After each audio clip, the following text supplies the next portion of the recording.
Tawdiyal ku soo dhawaada saxafi films oo alabaad uga barateen soo gudbinta xogaha iyo warbixinada ka cusub Bollywood-ka.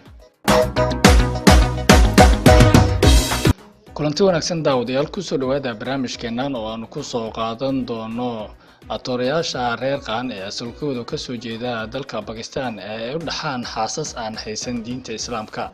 Inta badan jilayaasha reer qaan kuwada Bollywood-ka ka tirsan waa muslimiin sidoo kalena gudaha Hindiya iyo daafaha caalamka caanka ah.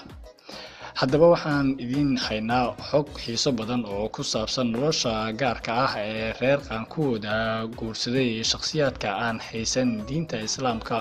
oo ay nolol wadaag noqdeen ama lamaane nolosha midaysay qaar badan oo ka mid ah xidigahaasi ay ubad isku dhaleen gabdho aan haysan diinta Islaamka. Jilaaga koowaad ee aanu soo qaadan doono waa xidiga caanka ah ee lagu magacaabo Aamir Khan. Waa muslim dhowr marna xajka tagay, waxaa u dhaxda oo uu qabaa gabadha lagu magacaabo Kiran Rai oo aan haysan diinta Islaamka, waana sababta liiskani qofka koowaad uga noqday.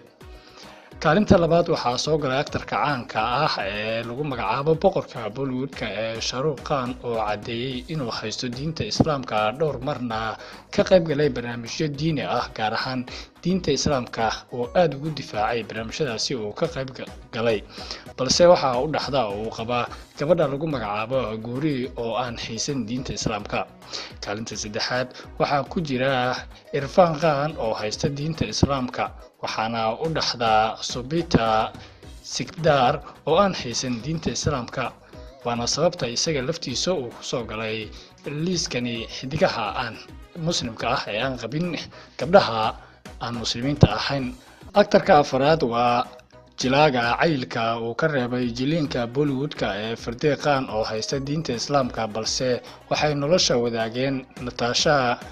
Madhvani oo aan haysan diinta Islaamka, sidaasina waxa uu ka mid noqday xidigaha liiskani ku jira. Kaalinta shanaad waxaa ku jira Sayid Khan oo haysta diinta Islaamka, laakiin waxay nolosha wadaageen Malaika Parekh oo aan haysan diinta Islaamka, waana sababta uu isaga laftiisu kaga mid noqday xidigahani guursaday gabdhaha aan muslimka ahayn iyaguse muslimka ah. Kaalinta lixaad waxaa ku jira Sohail Khan oo ah reer qaan haystana diinta Islaamka, balse waxay nolosha wadaageen Seema Shakdev oo aan haysan diinta Islaamka, sidaasina waxa uu ku soo galay liiskani. Waa xidiga kaalinta toddobaad ku jira ee liiskani ku soo baxay waa xidiga lagu magacaabo Arbaaz Khan. Salman Khan walaalkiis oo haysta diinta Islaamka, balse waxa uu guursaday oo ilmo isku dhaleen Malaika Arora, walow sanadkan gudihiisa ay kala tageen labadani jilaa. Saif Ali Khan ayaa soo galay kaalinta sideedaad, waxa uuna ka mid yahay jilayaasha reer qaan ee haysta diinta Islaamka kuwaasi oo guursaday gabdhaha aan haysan diinta Islaamka, waxaana u dhaxda atirishada lagu magacaabo Kareena Kapoor oo aan haysan diinta Islaamka, sidaasina waxa uu kaga mid noqday xidigani lagu magacaabo Saif Ali Khan jilayaasha aan qabin gabdhaha muslimka ah balse iyagu muslimka ah. Xidiga ugu dambeeya liiskani oo ka kooban 9 xidig oo ka tirsan jilayaasha reer qaan ee Bollywood-ka oo muslim ah balse ay u dhaxaan gabdho aan muslim ahayn, waxa uu noqon doonaa Imran Khan oo ka mid ah jilayaasha reer qaan ee haysta diinta Islaamka kuwaasi oo guursaday gabdhaha muslimka ahayn, waxaana uu guursaday oo u dhaxda Avantika Malik oo aan haysan diinta Islaamka, sidaasina waxa uu ku noqday xidiga ugu dambeeya ee liiskani ka kooban 9 atoore ee muslimka ah ee reer qaan ee ka tirsan Bollywood-ka ee qaba gabdhaha aan muslimka ahayn.